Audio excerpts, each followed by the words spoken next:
you through the mid-morning hours, and today's severe threat is significant. Yeah, it looks a lot like a spring day out there in the atmosphere. That's actually a really good point, because Melissa and I were just looking at some of the data that's going to be in place for those severe weather, and the ingredients remind us of spring with such strong dynamics and strong winds aloft. That wind threat is going to be very significant. And so we're going to unfortunately get scenes like this. Yeah, I think you're right about that. And, you know, damage will accompany the strongest storms, whether it be from tornadoes or maybe even just the straight line winds. We have it all.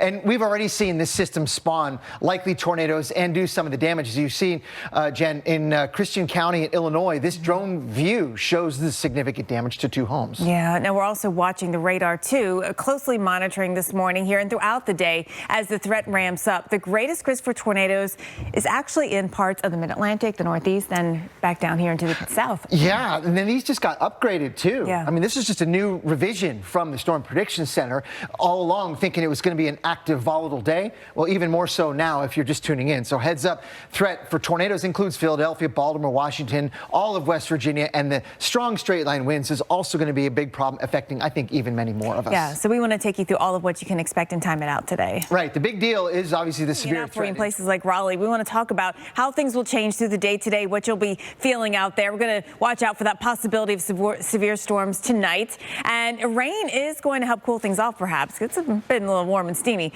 but Raleigh's below average for rain this time of year.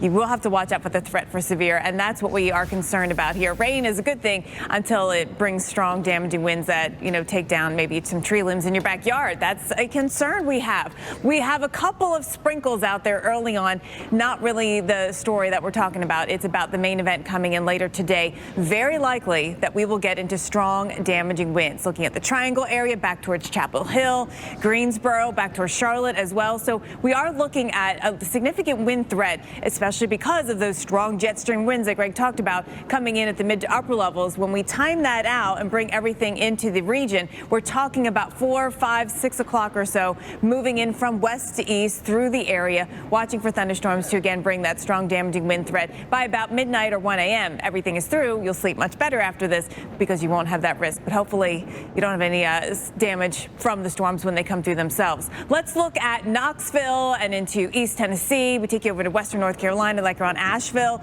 Not only do we have a strong wind threat, we also have a tornado risk, a 3 on the Torcon in Asheville. It's a 4 just to the north of here. So there may be some rotation along this line of thunderstorms. Got to watch out for that. Storms coming in about 2 or 3 o'clock or so around Knoxville. You'll see that line continuing to move east Asheville for you. It's just an hour or 2 later. There may be another chance of getting into thunderstorms here in the south. We're going to be watching for, a minute to get that front through and get some improvement in the atmosphere. But we will be watching for all improved by about 9 or 10 o'clock tonight. And again, everything moving through at that time. And then one last stop here. I'll take you into Chattanooga and northern Georgia, northern Alabama. Very likely that we'll see strong damaging winds for you into Chattanooga, Huntsville. We've got that risk as well. Let's look at the timing. Again, the showers come in by afternoon. This is about 1 or 2 o'clock. That's when we start to get into these storms. And we'll be watching for a couple of chances coming in through at least early evening. And then we'll see improved weather after that. All right, Greg. The other story, and I mentioned this, is the heat. Because outside of these storms, we've got a lot of heat here in parts of the south. Yeah, sliding in from the west. That could have a big impact on plans in the central U.S. this week. Check out how they whipped through Draper, Utah on Thursday. Take a look at this rain. You can hear it, too. We had 60-mile-per-hour wind and quarter-size hail that was reported at the time. Visibility is very tough. You can see the trees bending. The person who shot this video says their basement and storage room were flooded. Those are the kind of storms we hope we don't get, right? Well, Colorado was also blasted by severe weather over the weekend. Hail pounding a neighborhood in Centennial and piling up in yards. Also, you can see that out there in Colorado Springs. We had a funnel cloud that was spotted forming out of some very ominous and dark clouds. Look at this out here.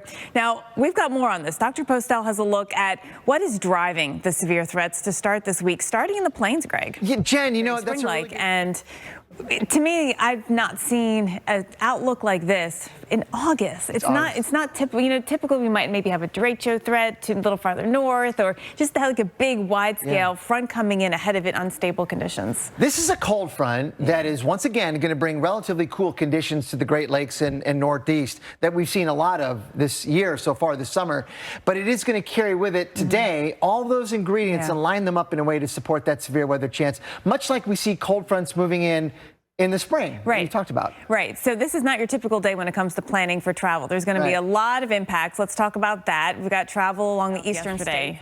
I think from north to south, we'll see it today. Yeah. And you know what? I did go out chasing yesterday. I put a little anemometer gadget on top of my car, and I drove around the neighborhood to find some exposed areas I could get some wind, and I got 12 knots. Oh, well, not a lot there. But elsewhere, we did have some pretty severe weather. And we did. We want to take you through all of it. Thank you so much for being here and choosing America's Morning Headquarters to get you through the mid-morning hours and today's threat. We had storms yesterday in the Midwest. We're taking you to some of those scenes across the area. Some pretty severe damage from these storms. Yeah, these winds are not 12 knots. These are much stronger than that, obviously, with the thunderstorms that moved across the Midwest. People are now kind of waking up to how much damage those storms did.